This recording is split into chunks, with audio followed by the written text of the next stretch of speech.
After David passed away, the house grew too quiet, as if the walls themselves had forgotten how to echo laughter. Mira sat on the porch swing he had built for her one summer, back when they were newly married and full of quiet hopes. The swing creaked gently beneath her as the wind carried the scent of rain and pine, scents that used to remind her of him, but now only reminded her of his absence. David had been her everything. Older by 15 years, steady in ways that she never knew she needed. He was a man who listened more than he spoke, and loved with a kind of patience that felt like safety. When they first met, he was already a widower, a single father to a quiet boy named Alex. Most women Mira's age would have run from that kind of life, but something about David, his thoughtful eyes, the way he made space for her in every conversation, made her feel seen, chosen. She married not just him, but his past, his son, and his grief. And over the years they built something soft and beautiful, dinners around the table, family trips to the lake, and late-night conversations where David would tell her, with a look that never aged, "You've brought the light back into my life." Now that light had gone dim. 4 months had passed since his sudden heart attack, and Mira still reached out in the night for a hand that would never be there. She tried to stay strong, for herself, for the house, for what little remained of the life they built. But the silence felt heavier with each passing day. When Alex returned from university for the summer, Mira wasn't prepared for what she saw. The boy she helped raise had become a man. Taller, broader, his features carved by time and sorrow. But what struck her most wasn't how much he looked like his father, but how deeply he carried the same quiet soul. He moved through the house with a careful kind of presence, respectful and soft-spoken. At first, their conversations were short, polite, but slowly, as the days grew warmer, so did the space between them. He would help her with groceries, fix a loose shutter, or sit beside her on the porch in the early evenings, just listening to the crickets and letting the silence stretch without pressure. It was during one of those moments that he surprised her. The sun had dipped below the horizon, painting the sky in shades of gold and lavender. Mira handed him a cup of tea, and he held it without drinking, his thumb tracing the rim. Then, without looking at her, he spoke. "I need to ask you something, Mira. And I don't know how you're going to take it." Her chest tightened. There was something about the way he said her name, not like a boy addressing a stepmother, but like a man addressing a woman he respected, maybe even cared for in ways that startled them both. She turned to him, her eyes searching his. "Go on," she whispered. And in that moment, the air between them changed. It was no longer just grief that sat on that porch swing. It was something else, something unspoken but undeniable, a connection, a question, a door opening between two hearts that had once only beat in parallel, now beginning to turn ever so slightly toward one another. Whatever he was about to ask, she already knew deep down. Life was about to shift again. The night Alex spoke those words, something in Mira's world shifted. "Would you spend time with me this summer? Not as my stepmother, just as someone I care about." It was a simple request, and yet it echoed with complexity, hanging in the air between them like a question neither of them quite knew how to answer.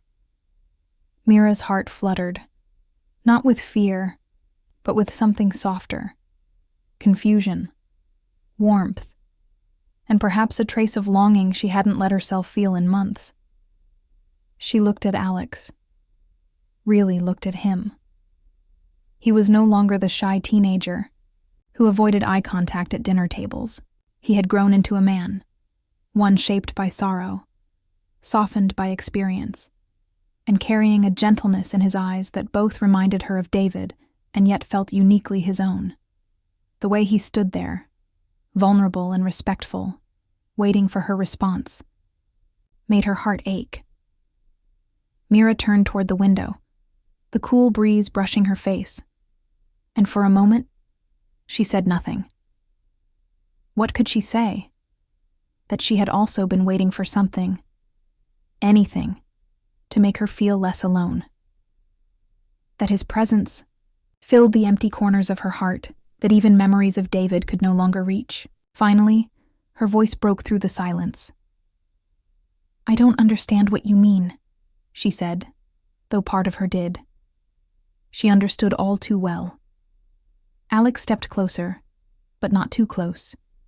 He kept a distance that honored her space, and yet his voice was full of quiet urgency. "I mean, I miss being seen. I miss talking to someone who actually hears me. I know it's strange. I know you're grieving. I am too. But when I talk to you, Mira, it doesn't hurt as much. You make it easier to breathe." His words landed in her chest like a soft knock on a long-closed door. There was no demand, no expectation, only an honest yearning for connection, for something true in the middle of their shared sorrow. Mira looked at him then, not as a mother figure, not as someone bound to him by a title, but as a woman who had also lost, who had also longed for comfort, for closeness, for a reason to feel alive again. "I'm not asking for anything more than your time," Alex continued, his voice barely above a whisper. "Just your company, just your presence." Mira could feel the thudding of her heart, like footsteps in a quiet hallway. She wanted to say no, to protect both of them from the uncertain path such closeness could lead to. But more than that, she didn't want to shut the door on the one person who had made her feel anything real since David's death. Her lips trembled, and then, with a breath she hadn't realized she was holding, she nodded. "Okay," she said. "We'll start with coffee tomorrow." The next morning, they sat on the porch, sunlight filtering through the trees, casting golden lines across the table. The coffee was warm, but the conversation was warmer. They talked about books, about memories of David, about Alex's plans for after graduation. The heaviness of grief was still there, but something lighter began to settle in its place. Something almost tender. Over the following days, coffee turned into shared dinners, long walks in the garden, evenings listening to music they both loved. Mira found herself laughing again. Real, effortless laughter that rose from somewhere deep inside her. And sometimes, in the quiet moments, she caught Alex watching her with a kind of softness that made her forget, for just a second, everything that separated them. She tried not to read too much into it, but the truth was, something unspoken had begun to grow between them. It wasn't just comfort. It wasn't just shared grief.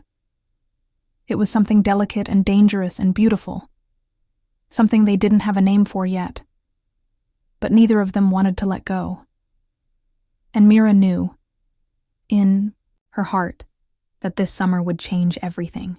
Summer wrapped the house in a soft golden warmth, and with each passing day, the air between Mira and Alex seemed to carry more than just sunlight. It carried possibility. Their quiet companionship had become the rhythm of her days. She would find herself waiting for his footsteps in the morning, listening for the way he'd clear his throat before asking if she wanted tea, or how he'd lean against the doorframe like David once did. Relaxed, thoughtful, steady. Yet it wasn't David she saw anymore. It was Alex, becoming someone entirely his own. Their long walks grew longer, their conversations deeper. They spoke of things they hadn't dared share with others. The ache of losing someone who once held your whole world, the silence that settled in afterward, and the fear of moving on. Mira found herself drawn to him in ways she hadn't prepared for. It wasn't just about comfort anymore. It was about how he made her feel like herself again. A woman, not a widow. He saw her as someone more than the woman David left behind. And she, in turn, saw him not as the boy she once helped raise, but as a man who had learned to carry heartbreak with grace. One evening, they sat beneath the stars, the quiet hum of summer cicadas around them. Mira had made him dinner, his favorite mushroom pasta, and they had opened a bottle of red wine that had been collecting dust since before the funeral. The wine loosened their words, but it was the emotions that loosened their walls. Alex leaned back, his voice soft. You know, when I was younger, I didn't understand you. I thought you were too calm, too quiet. But now I realize you were just listening. You always listened. Mira smiled, her chest tightening with something tender. And you never spoke much, she said. But I see now. You were always thinking. You still are. Their eyes met, and for a moment, it felt like time folded into itself. The distance between them felt fragile, like a thread pulled too tight. The wind shifted, carrying the faint scent of the cologne David used to wear. Alex had found the bottle in the hallway cabinet and started using it without realizing the weight it carried. Mira froze, the scent hitting her like a memory. Her breath caught, and she turned away, suddenly overwhelmed. I'm sorry, she whispered, standing abruptly. I don't know what we're doing. Alex stood too, but he didn't try to touch her. Neither do I, he said honestly. But I know it's not pretend. I care about you, Mira, in a way I didn't expect. I know it's not simple. But when I'm near you, I feel like I found something I didn't even know I was missing. Her heart ached. She had loved his father, truly, deeply. But David was gone. And now here was Alex, alive, present, offering her a new kind of closeness.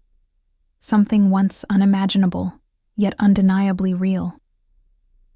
This is wrong, she said, not because she believed it, but because she didn't know what else to say. Alex didn't argue. He just looked at her with eyes full of longing and respect, the kind of look that didn't demand, only hoped. She walked away that night, into the house, her body trembling with the weight of what she felt. She sat on the edge of her bed, staring at the floor, her heart a storm of memories and desires. For the first time since David's death, she wasn't crying from loss, but from the fear of wanting something again. And that was the most terrifying truth of all, that her heart, broken as it was, still longed to beat for someone new. The next morning, the house was filled with soft early light, the kind that filtered through the curtains like a quiet invitation to begin again. Mira stood in the doorway of David's old study, a room she had avoided since the funeral. Dust had gathered on his books, on the wooden chair he once sat in, and on the life he left behind.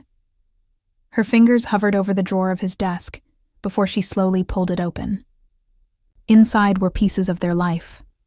Photographs, handwritten notes, memories tucked away in silence. She found a letter David had once written to her, something he left on her pillow after one of their quiet disagreements. Love isn't only who we give our heart to, it said. It's who we keep choosing, even when life makes it hard. Her hand trembled as she held it, tears falling before she even realized she was crying. David had loved her in a way that helped her become the woman she was. But his love had never been possessive. It was the kind that trusted her to grow, even after him. And maybe he would have understood that healing doesn't always look the way people expect. That sometimes love circles back, taking on a different shape in the heart of someone you never imagined. That evening, Mira found Alex in the garden, down, on one knee. Not proposing, but planting sunflower seeds in the soft earth like his father used to. His shirt was smudged with soil, his hair tousled by the breeze, and when he looked up and saw her standing there, something in his face softened. She walked toward him, slowly, deliberately, her heart still unsure but her steps steady. "I've been thinking," she said quietly. He stood, brushing dirt from his hands, waiting for her words. "I don't know what this is, or what it might become, but I know that it matters. I know that when I'm with you, I don't feel like I'm betraying David." I feel like I'm honoring him, by living, by feeling something again. Alex's eyes filled with something close to relief, something that glimmered with both love and gratitude. I don't expect anything from you, he said. I just want to be someone who makes your heart feel light again. Mira reached out, her fingers brushing his. The contact was gentle, but it was enough to ground them both. Let's not give this a name, she whispered. Let's not explain it. Let's just be, for now. He nodded, and they stood, there in the garden, as the sky dimmed into hues of pink and lavender, surrounded by the promise of blooming things. Their connection wasn't about replacing the past. It was about embracing the fragile, beautiful present. About finding comfort, not in what once was, but in what still could be. Mira didn't know where this path would lead. She didn't know if the world would understand, or even if she would fully understand it herself. But in that moment, she chose to follow her heart, not the one broken by loss, but the one learning to beat again. And Alex, with all his quiet, strength and patient love, stood beside her, not as her stepson, not as a boy from her past, but as a man who had become part of her healing. Sometimes, life gives you one great love, and it stays with you forever. But sometimes, after the dust of heartbreak settles, life offers you a second chance, a love you didn't look for, but one that finds you anyway. And if you're brave, enough to open your heart again, even after it's been shattered, that love can be just as true.